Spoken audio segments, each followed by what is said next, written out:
Assalamualaikum warahmatullahi wabarakatuh. Ngasi 28 August 2026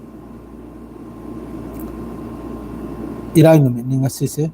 irai gi paw puraga lakchiri mete pangalna ngasi di khar sangtak na tawsi lai basi khar sangtak na tawge mayam su lakna biro UPS live walaikum assalam kam tawrige UPS live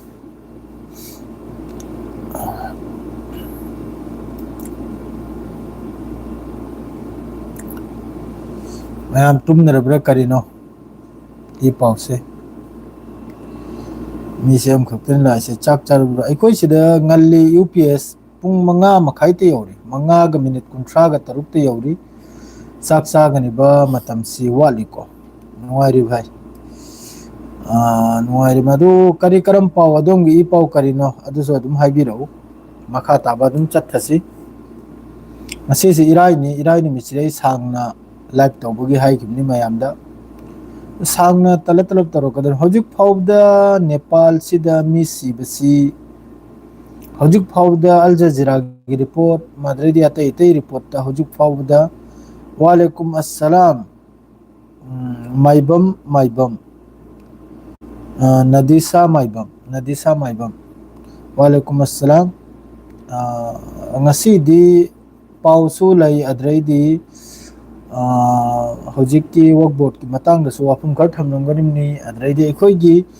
gi da yamna phattaba thodok am thokre ni aikoi kasar da ne yamna nungai taba machin thidana teacher gi mathak tai aikoi maiti pangal teacher ni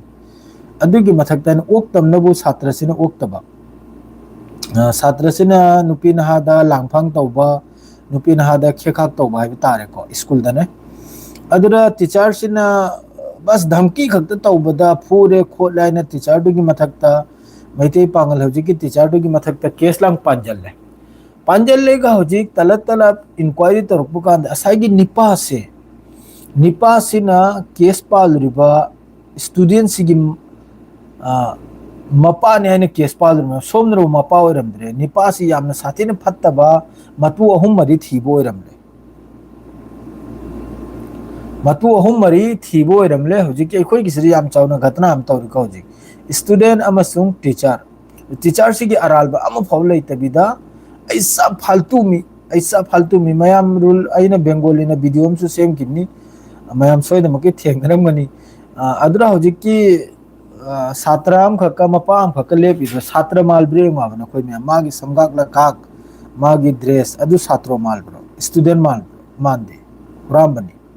machin thir hojiki parda pass mayam mahaki original hanagi matu ahum ni man lolamisi nupi ahum ni man thiramisi loina talab magi parda makai du fast torakhare aikoi ge Assam ge si yamna breaking kasar ge ni yamna maru ba abdeni hojikta adredi amana bo aikoi kasar college har se mayam soidu maki khangam gani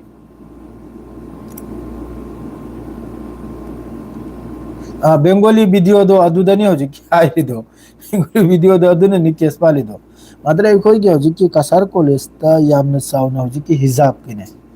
hijab ki matang da hojiki napit larik tambala ibra na hoi dharma sandopala ibra school sida hijab se le school gi principal na khangi school gi committee lairi school gi board lairi makoi na khangi asida student khar na hojik thokla ga pe haina lawbom tawra ba kasar college ta ne kasar college ar si yam chawkro college ni khangi ran asida so hojik ki makoi gi asai gi RWS ki makoi gi masum cha makai thoklak tana ABP gi masum cha makai thoklak tana hoji yam kan nai khoi gi area se amakka khoi gi nafrati dam ko injal bagi yam na kan hot ni ba anong pu ngamloi makoi na hojik ki nafrati felai nain tar do ngamloi do pausi talatla hara ge ko pausi ngo hojik ta Nepal re hosi isna me Nepal da hojik ta Al Jazeera da lai se 469 ni hojik phawda Nepal sida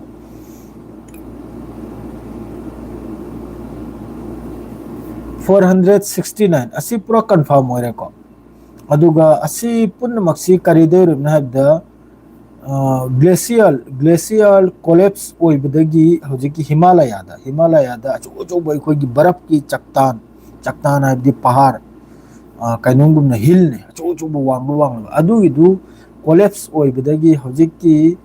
अखोइगी वातावरण से आबहावा से change होइराब आबहावा से change होइरगा साइगी ओंथोकना चावना चावना अखोइगी बरफ की चिंगदो अदुरा दरार परिबा अदुरा इसिंग चंगजलबा अदुना मरम ओइरगा हौजिक अमक्का चाइना की तरफतेगी अपडेट अम पीरियाबा हौजिक अतोपा मफम अमदसु अमक्का ओइरकपगी चांस अम लई हाइना करेगा इसिंग से याम साथिना अदुदा वाटर फ्लो से ओइबगी वानी हौजिक चाइना की तरफते रिपोर्ट हरसे करिगुंबा अदुना अमक्का ओइरा अदि नेपाल सिदसु अमक्का यामना चावना हौजिक घटना से थोखिनि सिनि अमक्कासु यामना चावना थोखिनि सिनि मासिदा हौजिक माना हरसिनबु 469 अदरेदि मोर देन 1000 पीपल हौजिक फावबा मी लिसिंगम की मथक्ता हौजिक फावबा मिसिंग ओइरिसिनि कनोंगी पावदा अदरेदि मखा ताबा इना साइ डिटेल्स खर हाइरम देखो डिटेल्स सिनबु सिनि हौजिकता डिटेल्स सि करिनो हाइदा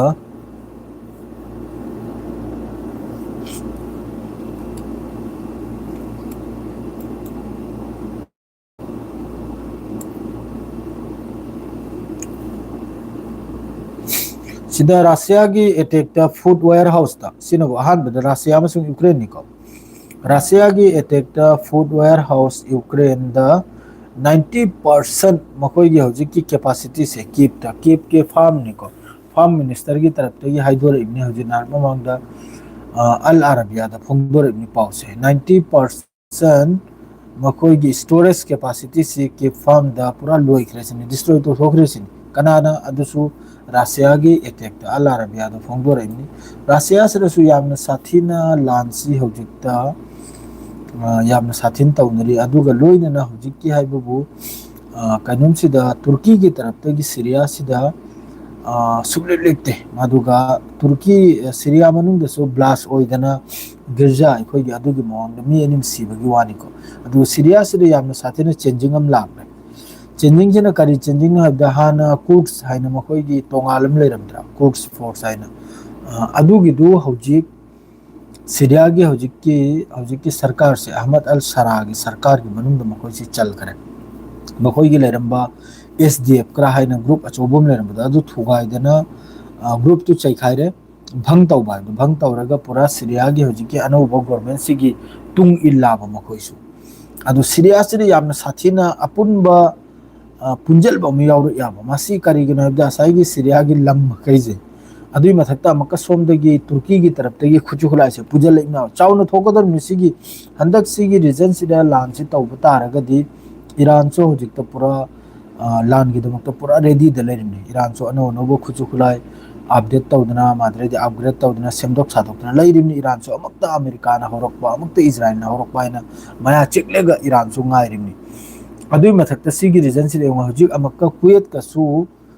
पाकिस्तान का अमका डिफेंस डील से तौखरे पाकिस्तान की तरफ की कुवैत की लानमी मखैबु ट्रेनिंग तौबीबा अदरी सिक्योरिटी पीबा असी मखैसे करे अमेरिका मखै थाजद्र अमेरिका मखै थाजदुसिना मरम ओइरगा सिगी रीजन से अहोंबा अमा असाइगी अपडेट तैना पावम सर में बैलेंस से ईरान की तरफ की बैलेंस से पूरा मान हलग्राब बैलेंस से असाइगी अमेरिका ना खुपी थिलेगा किहल खंगहलंबदो नंगी मथक्ता अदु बेनी नंगी मथक्ता अदु ने हबदो अदु ग्राफ्टु ईरान ना पूरा क्लियर तौथोरमम पूरा सिगी रीजन सिदने लान ngमदबदुना बु मनिंग हलग्रिमनी अमेरिका क्लियर वादा अइना पाउ पीग्रि मखजे नहीं डिटेल नहीं दिनसिम द पाउ पीग्रि मखैसी लोने हेडलाइंस गांगतना हेडलाइंस अमेरिका सुमारी अमेरिका न दारिन मादो हौजिककी लाइफ सिना बु अदुगी पाउ मखै दोने थुगाइरगा हमको मयाम देने ताहंजरिम नाबा लाइफ से मयाम सेट तौथुकरम सिंगपने हाइजरिसे अदु बैलेंस से पूरा यंगो बैलेंस से कम तौरगना हबदा सिगी रीजन से पूरा अमेरिका की दबदबा ओइरमिन अमेरिका की मनिंग मखा ओइरमिन मयाम सु खंगी दुनिदा अमेरिका ना पाबंदी बेन तौनिंगबा कंट्री खुदिक मक्ता अमेरिका तौ अदुंग पो हौजिक ईरान गा फना सांगना लान सोकनबगी मतुंगदा माइ थीबगी मतुंगदा अमेरिका से मनिंग हल्लेगा अमक ईरान के मथक से बेन से तौर इमनाबा थाउ यलबि यारो ईरान दे पोट लोबि यारो ईरान अदु तौबि यारो ना अदु तौरकपै मतुंगदसु ईरान की मतुंगदा रशिया चाइना पाकिस्तान हौजिक सपोर्ट थोगलैबि अखोई इंटरनेशनल कानून की मतुंगिना दुनिया की कानून की मतुंगिना अखोई ईरान गा अखोई कारोबार तौगने हैना असिदसु मागी माइथी फंगिना सिदसु मा सिदसु सिगे हजिकी माना तौरइबा बेंच से असिदसु माइथि फंगदरम अद्रैदि सोमदनबु मखा ताबदनबु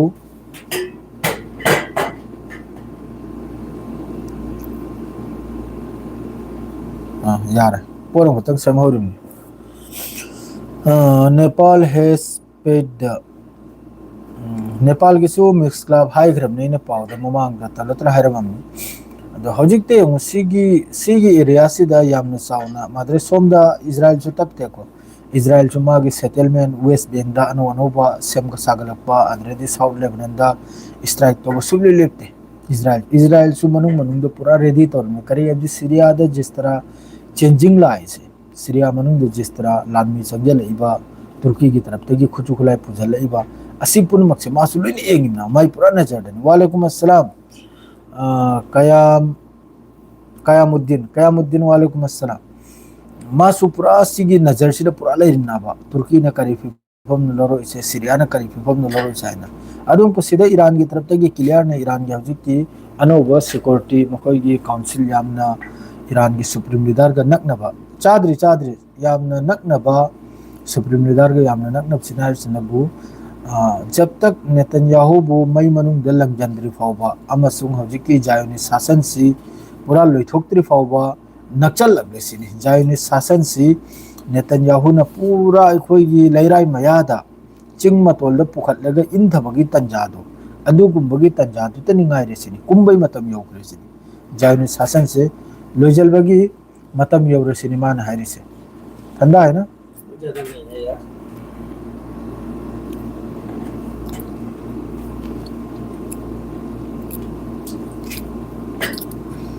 ओजम्बई तोंबा नेपाल की अपडेट सी हजुक फाउदा ला इसी याम साथी ना इंडिया की उत्तर प्रदेश ता मियोय तरेत फंगबगी वानी साइगी इसिंग सिदा ताउदन लाकपने इसिंग सिदा ताउदन लाकपा अदुगा हजुक फाउदा अल जजीरा दा हारिसिनबु 469 से हजुक सु लैदिको अल जजीरा की सी 37 मिनट की ममांगी अपडेटेड 37 मिनट सिदा हारिसी 469 से पूरा कंफर्म होइरे हौजिक फाउबदा अदुगा रिपोर्ट मथंग लाइसिनबु हौजिक की इसिंग इसाव म लाइसे असि महोइगी ग्लेशियल हाइब्रा खोइगी बरफ की चिंगदो अदुगी दु कोलैप्स ओइबगी मतुंगदा हौजिक की हिमालय दा हौजिक की मागी सम इसिंग से तुरेल रिवर से असिदे तारुना सिपुन से तक बनाए अदुगा 1000 की मथक माना more than 1000 people remain missing across Nepal and China तिब्बत नेपाल अमसुंग चाइना की तिब्बत हजु फावबा मिलिसिंग की मथक मिसिंग अम ओरिसिनी फंगद्रिसिनी अदु फंगद्रिबा मी मखैसिजु सिरमनाबा फंगद्रिबा मी मखैसिजु जमीन मखाद नंजल खिबा माद्रेद इसिंग न तावथदन चंखिबा लोइन मखोय मखै हजु फावदा करा देले अदुमक पुलतेन अंगक पाइबु नेपाल मनुंग दा साइने ट्विटर द थेंगनम अतै अतै पाउदा दुई पाउदा हबलकते को ट्विटर खक्ता तनी अखोगी टर्नल मनुंग दा मखोगी पावर प्लेन अमा इलेक्ट्रिक के कनोमा हाइड्रो की पावर प्ले अदुगी टर्नल मनुंग दगी मी अहिंगबा नेपाल की आर्मी की तरफ तगी हिंगना पुथोरकपा कंदना पुथोरकपा यावखरे पाउसी देचराव में अदु हजु फाउदा नेपाल की सिनी 469 अदुगा 1000 असि कनोमनि मादुगा कनोम दा हारकिसनो अल अरबिया दा फोंदोरकपनबु इंडिया ददी मयाम हाइबनि मसिंग मथों मरम नाय तमै हाइबनि को इंडिया की पाउददी अदुगा अतई पाउदनबु अतई मपान की फॉरेन की पाउदनबु हौजिकी मी तरेत अमा फंगबगी वासे सिदा मका अल अरबिया दा हारिसिनबु 552 ने हौजिकता वेडनेसडे टेकिंग टू टेल किलेट at latest 550 to 1400 people are missing including 100 of foreign masigi 1400 sida foreigners foreign gi misu yawramni hojikki 1400 sida missing oirisi da foreign gi habdi mapan gi america gi canada gi aduga hojik tawkhri mafam do ikoi gi tourist ki mayam gi tilpamamni aduga crossing ni china amasung Nepal का crossing ने border ने हजिकी दो immigration अहम बगी video then थांगथिदा मा yum फजबा मा building मा थोंगाइदन पुखरे दो अदु इमिग्रेशन नि चनाव में अदु क्रॉसिंग नि अदु स्टाम येरिम नि अदु लोइन तौरम हजिकी मफम दुदा अदु याम साथिन थोकलकिनी हजिकसु इंडिया दसु अदुगा अमक्का चाइना की तरफतेगी हजिक वार्निंग थारे इसिनबु मफम अनिदा 2 मिलियन 3 मिलियन मोहगी असाइगी वाटर फ्लो से हेंगलक पसे अदुसु अमक्का काइनुम ओइबे चांस हम लेसिनी अदुसु हमको पोखाइरगा नेपाल हमदा चेन थरकपगी रिवार्ड अमक्का तारकपगी चांस हम लेसिनी हजिक चाइना की तरफते हरसे वार्निंग पिथोखरबनी चाइना ना नेपाल दा ओइरकपगी चांस ले हाइना याम नुंगाइते एदी याम साथे नुंगाइते को एनी मियरसु इंसान मिनी मान माना हजिक मासिदा कमेंट दसु मयाम हाइन रियते एते वीडियो दसु ममांग दा नेपाल दा अखोगी मुसलमान की मस्जिद ता कुरान मै थाखिबा तुबी मै था कंडेम तवी अदु कुंबा मुनाफिक मखैदो कंडेम तवी सेंग नाइबदा अदु मुनाफिक नि खंगिब्रने धर्म कर्म दा दुम धर्म कर्म की लाइसु अम मत अदु मान तव मान फंगदोरमी असिदा हजि लाई मखैजे फॉरेनर यावरिब्रा अदु कुंबा जुलुम तवबदुदा मपान की मी यावरिब्रा यावदेदना कनाडा की मी मयाम यावरी अमेरिका की मी मयाम यावरी अते की मयाम इंडिया की सुमयाम यावरी अब हजिक सीरीसिदा अदुना अदु कुंबा वीडियो दुदा हजिक कोंगाय में इंडिया में चा यूपी में चा बिहार में चा मा ओसी अल्लाह चुम्मी से अल्लाह की कहरमनी अल्लाह की अजाब अमनी अखोय अदु दलौ अदु फाउदे अखोय लेगनिमनी अइगे हिसाब ता से अजाब अमनी हाइना लौगनिमनी करिगुंबा नेपाल ना करिगुंबा कैनोमना जसा थौदोक अमा लालुबदगी अल्लाह की तरफतेगी अजाब अमा सिगुंबा थोकलिबे सिगुंबा थौदोक मखैजे अजाब तलगुम अदुगा माना अदु तौरुबगनी माना अता तौरुबगना याखोइना अदु डिसीजन लौबे याखोइ हक लेते बिल्कुल अदुगी याखोइ हक लेते अखोइना अदु ngangbagीसु nganghनिंग दे आइदि सेंग नाइबदे इसनो मखैदा क्लियर वानी वालेकुम अस्सलाम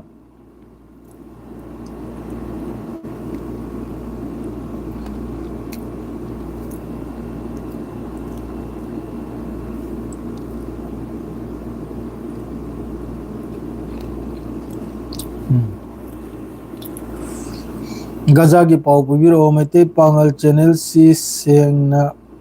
हाइबदा लौरांग मचा की पाव पीद्रे लौरांग मचा द्रे ने लौरांग मचा की पुंग मरी की द पाव पीखरी दुदी रहमत सिददी पुंग मरी दो खोइ सिरि लौरांग मचा ने अदोम दना बो लौरांग मचा से पुंग के आदोर नोइदी खंगद्रे सिदा पुंग मरी ओदि मंगा तरु ए थेंग खरे ने लौरांग मचा से पुंग के आदनो पुंग अमा दगी अनि दे अहुम ओ पुंग अमा की दहारी बोई मारे पुंग अमा की दहारी ब्रो इंडिया की टाइमिंग तो अबतंग हाइबिरो कम नो मयाम ने एक्टिव और से दुई मतम दक पाउदोई थांगत चरके अइना सिदा लेरमनिना टाइमिंग दो खंगद्राबा पाव सी पुंग के आदा थांगत पिरमनो मयाम मक्ते याउंदा कमेंट हाइबिरमु अई इसा खुदसु कंफ्यूज नि सेंगना हाइदा मयाम ने येंगलिसी मयाम ना येंबिरिसी कम मतमनो पुंग के आदनो इंडिया की मतमदा अदुगी टाइमिंग दु याउंदा अदुम हाइबिरबलो अदुगी टाइमिंग मक्तु दमक मैते पागल ना पाव थांगलकनी अदुगी टाइमिंग मक्तु दमक हौजिक ईरान अमसुंग अमेरिका अमसुंग गाजा की अपडेट गाजा ददी इजराइल की तरफ तगी हौजिकसु सुबलेब लेपते गाजा अमसुंग साउथ लेबनान द इजराइल की तरफ तगी लगातार स्ट्राइक ने गाजा अमसुंग इजराइल की तरफ तगी सिदा हौजी अमक्का नेपाल की पावम लाकलमे 1300 missing in the tribute deadly flood सिदा डिटेल्स ते लागले को सिदा मान डिटेल्स ते लाइसे कनो अपुल बद डिस्ट्रॉय तौखरिसी डैमेज ओइखरिसी 40 किलोमीटर मरुक सांगबा असी पूरा डिस्ट्रॉय तौखरा हौजी की मखोगी कनुम सिनने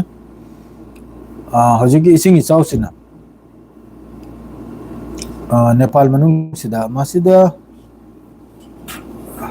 अतोपदी मखा ताबदी पाव लेते गाजा रमदा मक्सा सिचनो मैम लाइव से सांगना तगोदर में अदुगी टेंशन लेते दा सीधा ईरान की सिक्योरिटी चीफ मोहसिन रजाई ने हारिसनबु तेहरान की तरफ तगी अमक्का कंडीशन अमा लिस्ट अमगी कंडीशन अमा अमक्का स्ट्रेट ऑफ हॉर्मुज से हांगबै दमक्ता मीडिएटर मखैना हौजिकी मीडिएटर माने पाकिस्तान वगैरह कतर वगैरह सिने यामने कन ईरान की मथक जिदा पेसारम तौरियाबा पेसार से करी पेसार नबदा अमेरिका गा अमक्का वारी से हौनबगी दमक्तने हौजिकी दिल सिगी मतांग एमओ सिगी मतांग असिदे ईरान ना हौजिक हारिसिनबु स्ट्रेट ऑफ हॉर्मुज से हांगलबगी दमक्ता ईरान की तरफ तगी अमक्का लिस्ट अमा सेमबगी वारी अखोगी मेमोरेंडम ऑफ अंडरस्टैंडिंग गुमना पॉइंट खर हाबलेगी लिस्ट अम सेमबगी वानी अदुगी लिस्टुदा करिगुम्बा अमेरिकाना याबा तारगदि एक्सेप्ट तौबा तारगदि स्ट्रेट ऑफ होर्मुज सि हांगबगी matangda nainaba yagni sini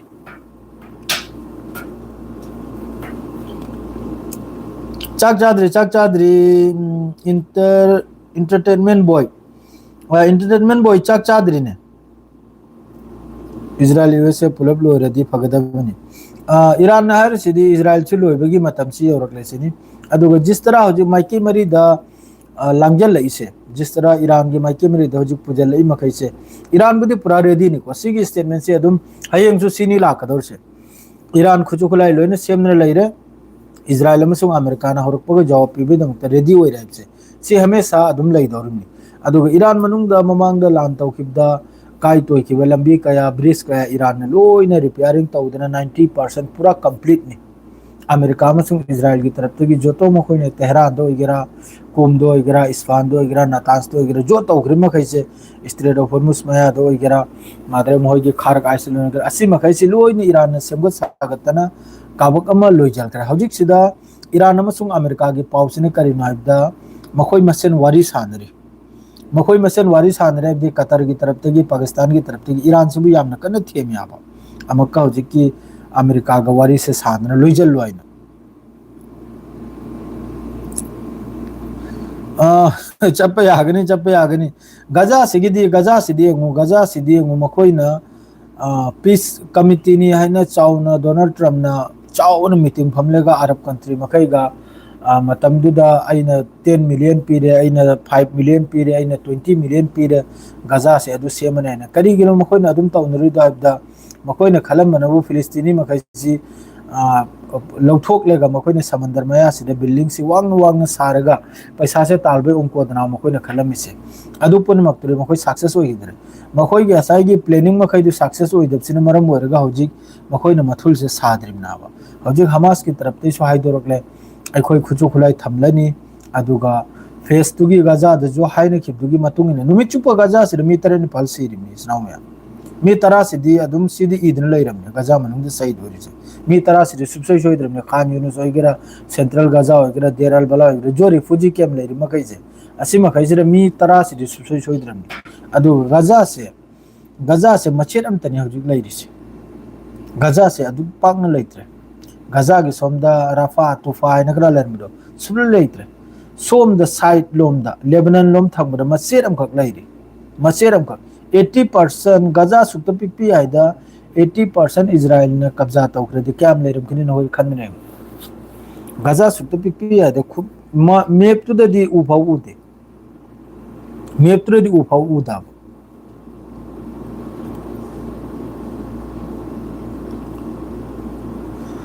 ओ सोमदरी पुंग मंगागा 5:59 तारे इजराइल मचा सिंसे लोइना हनिंग चिंबा अमेरिका येदरिंगैदा इजराइल ना गजा दी माने अदु वातौर युमखैबम अदुनी अदुगी फिफम दुनी अदुमक ओइरिमनि ना होजि अदुमक ओइरिमनि सोमदा ईरान अमसुंग अमेरिका स्ट्रेट ऑफ होर्मुज आइना लान तौनरिब का वारी सानरिब का डेली नसी वारी साने सक्सेस ओइदे मी तरा दे हमदा माइनस ओइरिमनि हयंग सु वारी साननी ईरान की तरफ तैसु वार्निंग थागनी अमेरिका की तरफ तैसु वार्निंग लाकनी अमेरिका सोम द कम तौरे हबदे मखोय की पॉलिटिक्स यमु सी लोइना यूरोप अमसुंग अमेरिका अमसुंग इजराइल की पॉलिटिक्स नि अदुगा ईरान की मथक से बैन तौरिसिसु इजराइल की पॉलिटिक्स नि इजराइल ने लंगथरिमनि वालेकुम अस्सलाम एमडी नसीर खान हौजिक की ईरान की मथक त पाबंदी पुरैसे असिसु इजराइल की कोकननि मी मखैसिबु ईरान अमेरिका से पूरा बिजी थंबा ईरान अमेरिका से खजितंग नॉर्मल ओरपने इजराइल ने कम तौरेदा सीरिया द तुंग हैना हौरे माद्रेदी सीरिया की चर्चा से मक्का हौना करे नुमित तरानि कुल्ले सीरिया से खजितंग नॉर्मल ओरपने साउथ लेबनान दम का हौरे अदुम तौदना साइगी मीडिया माद्रेदी अतै अतै इस्लामिक कंट्री मखैगी मीडियंग से गजा दगी हताइरिमनाबा गजा दगी मखोय की मीडियंग से नाकलम द लौथोकलेगा गजा ददी डेली गजा अमसुंग वेस्ट बैंक ददी डेली मीसी मसिंग से माइनस ओइरपसे डेली लेप त्रिमनि दो हेंगलकपम हो यावदर माइनस तनि ओरिसे अरांग नहलता ओंगदिरिबा नुपी अमसु साउथ लेबनान दा इजराइल की स्ट्राइक ता नसी निनी दा कइनो ता सूरिबा अदुसु साइड ओइबगी पाउनी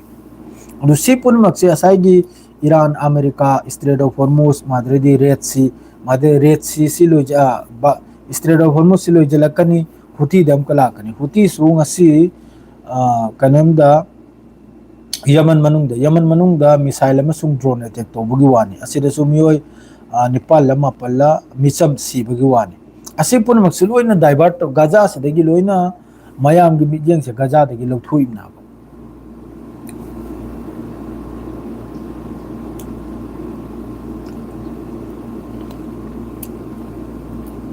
इस्लामिक कंट्री से पुनसिल्लदी अमेरिका वगैरह इजराइल वगैरह लोइना आइथि को अदु सारके ब्रोगी आंग कयानो चाही करी सूरमो ब्रो सऊदीदा ब्रोना नरे इसे ब्रोगी फैमिली पुन्ना फोटो काप लेबो थागत पिरो ब्रो ओके ओके मक्का मुमताज थाज रखे फरा आइदे सऊदी दे चाही कुल सूरे चाही 53 सूरे कोइनो सऊदी दे लेरे इसे याखोय सी लेबर दे लाकपनी लेबर है दिखांगे द्रम चागोर दे लाकपनी चागोर दगी अदुम तौदना अइने सुदव थबुक लेत्रे अइ पूरा ओराइन दगी हौना थबुक सूरमनि इसे कंपनी से ओराइन अखोयगी डाटा एंट्री दगी हौना अइने सूरे तो अइना सूरे इसी चाही एनिम दि लेबर दनी चाही एनी की मतुंग दा अइने सूखरे सी आर्ट चीफ इंचार्ज नि एचआर दा हजिक सो एचआर डिपार्टमेंट दे इन सूरे से एचआर डिपार्टमेंट दा असुबिनी ड्राइविंग सु माद्रेदी फाइल की सु अद्रेदी कंपनी सिगी कफिल की मागी फैमिली की थबुक सो अइने सूरमनि हजिक सऊदी अरब दा सिदा वा लोइन यावखरम फैमिली की हजिक की आइगी कफिल की नुपी दो हजिक लंदन दनी मा लाएगा हजिक मान करिगुंबा स्पेशल ओइबा यामना कनोम ओइबा अखोयगी लेरिदुना पार्टी गुंबा चतकनिबा हाई लेवल की अदुगुंबा ओइरगनबो नाहो एयरपोर्ट चपा सिगुंबा सिदा इबु फोन तोरकनाबा अदुगा इन पुदन चलिमनि अचो अचो पार्टी मोइगी वीआईपी पार्टी अमा मा असिदा इन पुरे चलिमनि मा होइगी बेंटली गाड़ी दो थौरगने चलिमनि अदुगा कौरक्तरगनो ऑफिस ता हजिकी फाइल लांगी थबुक से असि सूरिमनि सैलरी मतमदनबु असाइगी अतै सऊदी मसा मखैना सुबदु थबुक दु सिलेगनबु अइना सो अदुम डाटा एंट्री दो अइना सो अदुम तौबिरे सैलरी कक्पो ओइगेरा ओवर टाइम ओइगेरा अद्रेदी अखोयगी एप्सन की कक लाखपो मखैसे अइना अदुम हापकलमनि सिस्टम दने मखोइना अदुम लिस्ट तो सेमने पिरकले अइना अदुम कंप्यूटर दा अदुम टाइप तौरमनाबा सुबसि मी लिसिंग हजिक तैखो अइना सुरु कंपनी से मी लिसिंग मरी रोमनि एम्प्लॉय से अपुलबदा मी लिसिंग मरी रोम सुरे अदुगा अइना सुरबा कफिल सिगी सीता नते कंपनी मखोइ सी याम साथीना माइकई मरी दे इन्वेस्ट से याम साथीन तौदना माइकई मरी नि इलेक्ट्रिक सुलै महोगी हार्डवेयर सुलै बिल्डिंग मटेरियल सुलै माद्रेदी मोंग मोंगरि मखोइ से माद्रे सोमना बखोगी युम कई सारगा बरा पिथोकपसे रेसिडेंट हाइब्रा करे है अदु कुमक्सि मयाम मखोइ से माइकई मरी दनी अचौबो कंपनी नि जो भी हो मखा ताव पावसिला आगे कतर की prime minister Sheikh Mohammed bin Abdulrahman bin Jassim Al Thani मान हारिसिनबु तेहरान मासे मीटिंग तौरगा मान हारिसिनबु स्ट्रेट ऑफ हॉर्मुज तगी माइन मखैसे अमेरिका नदी हाइरि डोनाल्ड ट्रम्प नदी हाइरि हमने स्ट्रेट ऑफ हॉर्मुज सिदा हजिक सु माइन सी लोइन फिट तौदना थम फिट तौ मखै लोइन लौथोखरे स्ट्रेट ऑफ हॉर्मुज सी क्लियर नि अदुगा स्ट्रेट ऑफ हॉर्मुज सी चाथुक चजिन यारमने आइना अदु स्ट्रेट ऑफ हॉर्मुज तगी माइन अमा फाव लौथोक्तरी अदुननी ईरान की तरफ तगी अरान नहीसु स्ट्रेट ऑफ हॉर्मुज त जहाज अंगी मथक्ते अटैक तौर दो करिगे अटैक तौर नाइबदे ईरान ना हाइबे लंबी दे चत्तबा हजिक ईरान ना हाइरेबा आई ना हाइबे लंबी दे चत्तबा अमसुंग आइगा कांटेक्ट तौर दे चलिबे जहाज पुनमक्तो ईरान ने अटैक तौगनाने तौरिमने हजिक सु अदु ईरान न सिदा थमलिबा वाफम से करि नाइबदा मोहसिन रजाई ने थमिसि करि वा नाइबदा हजिक की स्ट्रेट ऑफ हॉर्मुज ओपन तौबैदमक्ता मीडिएटर मखैना विचार तौबीरब मी मखैगी पेसार सिना ईरान की तरफ ते मोहने लिस्ट अम सेमबनी अदुगी लिस्ट अमेरिका याम मथौ तानी अदुगा स्ट्रेट ऑफ हॉर्मुज ता अमेरिका की तरफ ते ब्लॉक तौरिसे नेवल ब्लॉक तौरसे असि लौथोक मथौ तानी सिनी लौथोक लेगा साइगी ईरान की तरफ ते ड्राफ्टिंग लिस्ट सिदा कंडीशन यावरिसे असि पुनमक्सी याब मथौ तानी सिनी ईरान की तरफ ते हरिसे असिदा ईरान अमसुंग अमेरिका की पाउसी लोइजलमनि स्नाउ में गजा की लागे गजा के सिदी हजिक माइकी मरी दगी लाउरा असु जब तक आई हिसाब अतई अतई कंट्री थंगनब कंट्री मखैसिना ईरान की तरफ होगेरा अतई अतई की तरफ होगेरा अकलब वामा हाइद्री फाव इजराइल गजा थादोक्लोय करबदि गजा से 80% फाव लौजल खरदि मागे सागी ग्रेटर इजराइल की मकसद तो समना अमतनि गायरे समना अम खक्तनि गायरा 20% मी क्या लेरमनी काबकम दी बिल्डिंग मखाद नंदन लेखरे खर लेरिदुरी इजराइल ना अहिंग अमानी दा दुम लोइथोखरानी गजा पूरा क्लियर तौखरनी इजराइल अदु फाव कनामत गांगदिन हजु फाव लोइरसि फाव पुमलोइ लोइरमनी गजा से पुमलो 80% लौखरदि करी लेरि गजा दन होय खंदने हाँ नगी 100% दुदसु सुम क्री क्री क्री क्री इंजल लेगा लेदन मिमी अमै मथक्ता में हिपनरमनी नाबा हाँ नगी 100% दुदसु अदो हौजिक 100 तगी 80% कब्जा तौखरेगा 20% खक्ता मसेरम लेबसिदि कयम लेरमखनि हायरा क्री क्री इंजल लंबो मी मखैदु 20% सिरा चलगनि राव चललोया बसिरसु चललोया काबगम लोइखरमना सी अदुम की रिपोर्ट तनी मखोय ना हारे बाहे अदुम लामसाम की रिपोर्ट तनी 75,000 1,70,000 अशोक पाइन हारे बाहे सुम की रिपोर्ट तनी गजा द तोइखरिबे चाइखरिबे बिल्डिंग मखा पुनमक्ता मी चमगा मी यांखै मी निफु मी कुंथ्रा मी कुलसिदे अदुम हिपतना लेरमनि हजिक त स्विच नाउ नु आइने हिपतना लेरिमि बिल्डिंग मखा दुदा नु आइना अदुम मखैदु लौथोरक पाहुद्रिया अदुम मखैदु लौथोक निफु की जनाजा सोले यांखै की जनाजा सोले कुंथ्रा की जनाजा सोले असिम लेखरे सिनबु गजा से पूरा लौजल बिगी ओंकोनी वेस्ट बैंक ना कम तौरे द फिलिस्तीनी मखैसे फूरे येइरेगा असाई की मरक महा द ताव फिलिस्तीनी मखैसे मादरे दि जेरूसलेम ओइगेरा जिनिन ओइगेरा ताबूस ओइगेरा असि मखैसे कम तौरे द असाई की फरक चाब मफम द फिलिस्तीनी युम अमानी लेरिसे सोम द जायनिस की युम तरा ले रहे खलो यहूदी की मरक सिदा फिलिस्तीनी युम मंगा आम ले रहे मंगा से कम तौरे तांथोकलेगा अखोई की कॉलोनी सेमुनी अदुई सिस्टम दुनि लाइसे मखोई हौजी की E1 हाने क्रक तौरे इदो वेस्ट बैंक न माने कंडेम तौरे करीनो अब सिरी के तौरे से अरब मखै न वेस्ट बैंक की मतंग द कंडेम तौरे करीनो अब सिरी के तौरे से गजा लोइ करे गायरो गजा लोइ करे वेस्ट बैंक दुबरी हांदगी सु खाउ पाइबनी हांदगी सु खाउ पाइबना असल ददी गजा की दमकता फिलिस्तीन की दमकता आजादी की दमकता खुचु खुलाई पार के थोकले से गजा दे थोकले ना गजा दे थोकलो पसे सु पोइनम लेको गजा ना इजराइल मनुंग द लान तौक 7 अक्टूबर द असिदसु ईरान की पॉलिटिक्स खर यावखरे ईरान की पॉलिटिक्स हादि मतम दुदा ईरान ने यमन ने मद्रैदी लेबनान ने मखोय सिना होजि की लान से तौहल गिमने हमास पु मखोय सिना तौहल गिमने दी नंग हौरो अखोय तुंगिल बिदा अखोय इलानी सिनाबो हौजिक त पाउ थोगले से तलत तलत ने अदुगा नोमनिनी ईरान से लान तर में तुमिल लेखिरमना असिमे याम साथे नुंगाइ तो पाउ मखादा अपदे दुयामने इंपोर्टेंट अपदे से थोलक त्रे अदुगा वेस्ट बैंक की जेनिन द सिरे लागले Israel army says conduct air strike on West Bank Jenin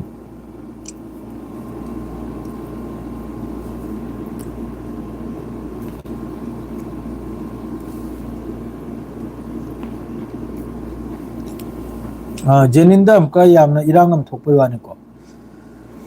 जेनिंदा हर सिनो फिलिस्तीनी की माइकई दगी जेनिन तमना एयर स्ट्राइक तोर कोय वानी ड्रोन गुम जेसागुम तोर कोय मारे असिगी याम साथिना हजिकते याम साथिन इरांग निको जेनिन सिदा 2 मिनट ममांगी अपडेट निको अलारे में देलाइसे इजराइल की मिलिट्री की तरफ से हायरे इमिसिगी से northern occupied West Bank area ashtray of the party semi autonomous फिलिस्तीनियन territory फिलिस्तीन की टेरिटरी माइकई दगी हजिकी जेनिन सिदा एटेक्सी तोरपगी वानी मखा तावा अपडेट लागते अदुगा वर्क बोर्ड की ना इसनाव में करी करम नई बुदी ngang फन सांगमनी को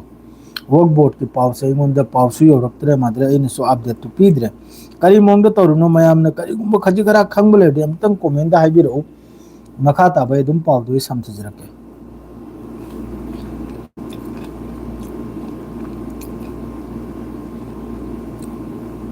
वालेकुम अस्सलाम गुड नाइट चसम गुड नाइट थेंगले तुम थोक लो तुम भी यार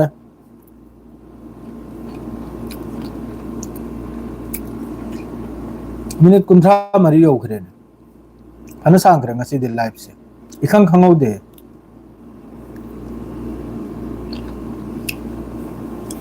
फरे ब्रो मैम स्वाइसिदा दुम लोइजनजरगे पाउ मखैसिदा अइना दुम डिटेल्स ताइरममनि याम साथिने ईरान का अमेरिका का याम कन्न हुन्नरी बेन सिगी मतंगदा माद्रेदे ईरान ना यूएन दसु कंप्लेन हम थाजलखरे हजिकी अमेरिका की तरफ तगी बेन तौरेसे लौथोक खोथोक यानी मदु यूएन की तरफ ते करी जवाब लाखपनो अदु हजिकी पाकिस्तान का कुवैत कसु डिफेंस डील अद्रेदि सोमनो मक्का पेक सिदसु ईरान सु यावरक वानी को ईरान सु यावरक पे तुंगदा तलत तलत ईरान की मनुंग हजिकी महोयगी निफु सुबा इस्लामिक कॉन्फ्रेंस अब याम कन्न चलीरी असिदा मखोयना हजिकी खोलाउसिने करीनाइदा इस्लामिक कंट्री मखैसे अमत ओइने लैबा नुंसिना लैबा अमगी अमना सिक्योरिटी पीनबा अमगी मथक्ता लान तौदा अमना जमीन पीदबा मपानदगी सिक्योरिटी लौदबा सिगुम्बे वादसु याम कन्न नैनरिको दु याम सांगलरोगे लाइफ सेशन में स्वाजिरा दुम लोइजनजरगे गुड नाइट अमसुंग अस्सलाम वालेकुम।